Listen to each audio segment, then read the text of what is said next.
dünyanın her yerindeki Müslüman ve Türk kardeşlerim. Benim adım Medine Abdülgani.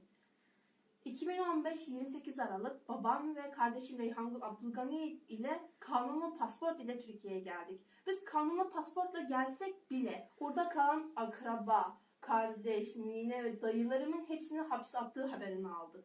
Biz eskiden sanmışız ki biz böyle susunca, her şeye göz yumunca bunların işi bitecek sanmışız. Yani her şey yolunda gidecek, bunları da bırakacaklar sanmışız. Çok yanılmışız.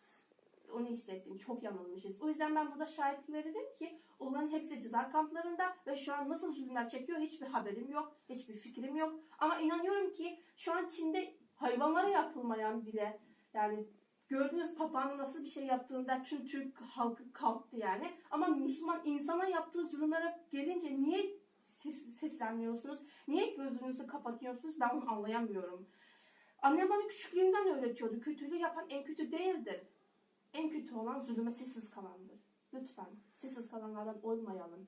Bu ise dünyanın en büyük 15 devletine yazdığımız mektuplar oluyor. Yazdığımızın tek sebebi ise orada kalan akrabalarımıza, oradaki başka Müslüman kardeşlerimize yardım elini uzatmaları ve ceza kamplarını kapatmasında az yardımcı olmalarını rica etmemiz.